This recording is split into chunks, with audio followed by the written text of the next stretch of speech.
Drug control বিভাগের আধিকারিক ও ফালাকাটা থানার পুলিশের যৌথ অভিযান ওষুধের দোকানে। ওষুধের অপব্যবহার রোধ এবং ওষুধের দোকানগুলিতে সরকারি বিধি মেনে ব্যবসা পরিচালনা হচ্ছে কিনা তা খতিয়ে দেখতে বুধবার ফালাকাটা ব্লকের খগেনহাট বাজারের পাশাপাশি জটেশ্বরের বেশ কিছু ওষুধের দোকানে যৌথ অভিযান চালায় ড্রাগ কন্ট্রোল বিভাগের আধিকারিকরা ও ফালাকাটা থানার পুলিশের পক্ষ থেকে। ফালাকাটা থানা এবং ড্রাগ কন্ট্রোল বিভাগের এই অভিযানে খুশি অনেকেই বলছেন, যদি মাঝে মাঝে এই ধরনের অভিযান হয় তাহলে ওষুধের দোকান থেকে যেভাবে বিভিন্ন কাপ সিরাপ ও ট্যাবলেট বাইরে চলে আসে যুব সমাজের মধ্যে, তা বন্ধ হবে।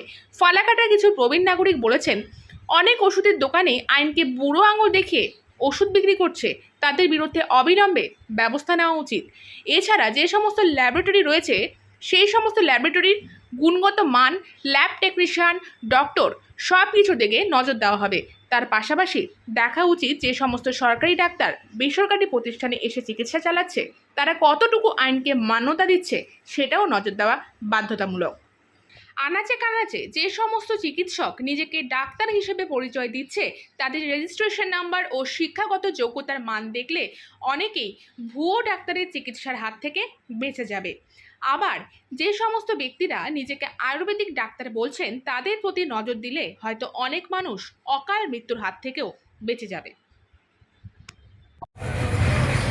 প্রেসক্রিপশন ছাড়া কিন্তু সিরিঞ্জ দিবেন না কাউকে, ঠিক আছে? ডাক্তারের প্রেসক্রিপশন ইঞ্জেকশন লেখা থাকে তবে দিবেন।